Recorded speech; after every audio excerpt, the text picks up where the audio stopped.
یہ میرے ساتھ موجود ہیں، نہ صرف یہ کہ سابق سیکٹر ہیں بلکہ چیئرمین ہیں سنوبر انسٹیٹیوٹ کے اعزاز چودھری صاحب میرے ساتھ موجود ہیں۔ اعزاز صاحب، سر آپ کے قیمتی وقت کا بہت شکریہ۔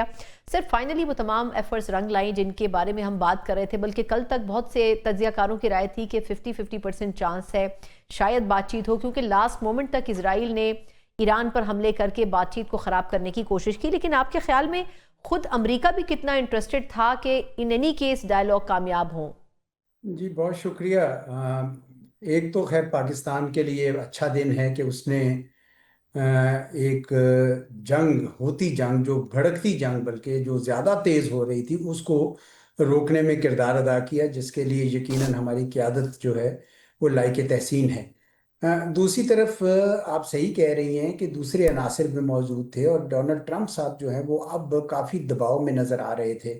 ان کا جو ٹویٹ تھا نا جی، بڑا سخت قسم کا ایک ٹویٹ تھا ایسٹر پہ جو کیا تھا انہوں نے، اس سے نظر آ رہا تھا کہ وہ بڑے مایوسی سی پھیلی ہوئی ہے، ادھر کوئی دباؤ ہے کیونکہ سیاسی قیمت بڑھتی چلی جا رہی ہے ان کی، اور وہاں امریکہ کے عوام اب یہ سوچ رہے ہیں کہ یہ جنگ تو ہماری تھی ہی نہیں، تو یہ کیوں اسرائیل کی جنگ ہم کیوں لڑ رہے ہیں؟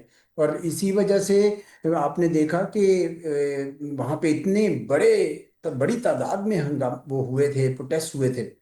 پھر انہوں نے کہا کہ ہم بوٹس آن گراؤنڈ بھیجیں گے، خرگ آئیلینڈ پہ قبضہ کریں گے، یہ کریں گے وہ کریں گے، وہ بھی پھر ملٹری عسکری قیادت نے ان کی مانی نہیں۔ انہوں نے فائر کر لیے 2-3 جنرلز، لیکن کوئی مانا نہیں کیونکہ وہ کہہ رہے تھے یہ ہونے والا نہیں۔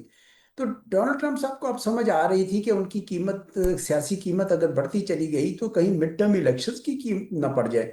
اس لیے انہوں نے میرے خیال میں اس کو یہی مناسب سمجھا کہ اب ہم یہ ایک موقع مل رہا ہے، اچھا موقع ہے، وہ کر لیا جائے۔ اسی طرح ایران کا بھی یہی صورتحال تھی، کیونکہ ایران میں بھی تو بڑی، یعنی اس وقت تباہی سی پھیلی ہوئی تھی، ایک بڑے پیمانے پر تباہی ہو رہی تھی، اور اگر مزید ہو جاتی تو ان کے لیے بھی مشکل تھی۔ تو اس لیے اچھا کیا کہ انہوں نے بھی فوراً ہی لبیک کہا، اور اب دونوں پارٹیز جو ہیں وہ تیاری کے لیے تیار ہیں، ڈائیلاگ کے لیے، مکالمے کے لیے۔ اللہ کرے کہ وہ اپنی اخلاص کے ساتھ آئیں، سنسیئرٹی کے ساتھ آئیں اور مسئلے کو حل کرنا چاہیں، کیونکہ اگر نہیں کریں گے تو جنگ تو دوبارہ شروع ہو سکتی ہے۔ اس لیے یہ بہت اہم ہے کہ وہ ڈائیلاگ جو ہو وہ اچھا ہو، سنسیئرٹی کے ساتھ ہو، اور اس امید کے ساتھ اور اس ایم کے ساتھ ہو کہ جی ہم نے جنگ ختم کرنی ہے۔ جی اچھا سر، 2-3 چیزیں۔ ایک تو آپ کے خیال میں ویسے تو 2 ہفتے کا ٹائم ہے، لیکن جس طرح امریکی صدر ٹرمپ بھی ایک جگہ فرما رہے تھے کہ بہت سے جو پوائنٹس ایران نے شیئر کیے ہیں اس میں سے کافی کے اوپر تو انڈرسٹینڈنگ پہلے سے ہی ہو چکی ہے، کچھ ایک پوائنٹس کے اوپر بات چیت کرنی ہے۔ اب آپ کو کتنی امید لگتی ہے؟ کچھ لوگوں کی رائے یہ بھی ہے جو امریکہ میں بیٹھے ہوئے صحافی ہیں کہ وہ یہ کہہ رہے ہیں کہ 2 ہفتے کے بعد بھی جنگ دوبارہ شروع نہیں ہونی۔ آپ کا اپنا انالیسس کیا کہتا ہے کہ اب یہ جو اکارڈ یا ہونے جا رہے ہیں ڈائیلاگ، اس میں ان اینی کیس بات چیت پازیٹیولی آگے بڑھے گی یا کہیں دوبارہ کوئی رفٹ آ سکتا ہے؟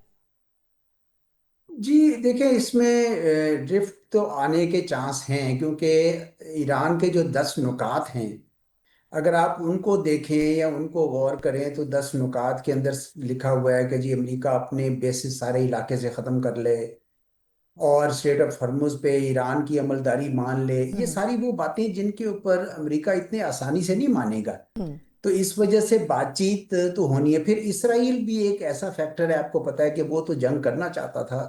نیتن یاہو صاحب تو شاید اگر جنگ بند ہو جائے تو وہ خود کہیں، ان کے اوپر بہت سارے الزامات ہیں، وہ مسائل کا شکار ہیں بہت زیادہ۔ تو اس لیے ابھی آپ یہ نہیں کہہ سکتے کہ مکمل جنگ بند ہو گئی ہے، ابھی بھی سر خدشات موجود لبنان میں ہیں۔ تو ابھی بھی، معذرت آپ کی بات کاٹ رہی ہوں، کہ لبنان میں تو ابھی بھی بمباری وہ کر رہے ہیں۔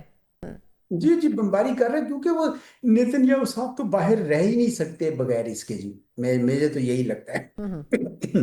جی اچھا سر، یہ بتائے گا کہ آپ کے خیال میں جو ریسنٹلی پچھلے 24 گھنٹوں میں جس طرح سعودی عرب کے اوپر جوابی حملہ کیا ایران نے، اس کے اوپر بڑا ایک سفارتی طور پر بھی اور مذاکراتی عمل کو بھی بڑا نقصان پہنچا، لیکن اوورآل دیکھا جائے تو جو مڈل ایسٹرن کنٹریز ہیں انہوں نے بڑے صبر تحمل کا مظاہرہ کیا۔ آپ کیا سمجھتے ہیں کہ پاکستان نے سب کا شکریہ ادا کیا ہے؟ چین، روس بھی اس میں شامل ہیں، سعودی عرب بھی شامل ہیں، تو اب آگے آپ کو کیا لگتا ہے کہ یہ مسلم ممالک آگے چل کر یہ انڈرسٹینڈنگ ایک پیدا ہوگی کہ آخر ہمارے لیے بھی اب سیکیورٹی کے حوالے سے ہمیں بھی اب کچھ اپنے طور پر کام کرنا چاہیے، امریکہ پر جو ریلائنس ہے وہ درست نہیں ہے؟ بالکل آپ صحیح کہہ رہی ہیں، کیونکہ سعودی عربیہ نے تو چلو پاکستان کے ساتھ ایگریمنٹ کیا ہوا تھا، اور پاکستان نے پھر اس کا حق ادا کیا۔ پاکستان نے ایران کو بہت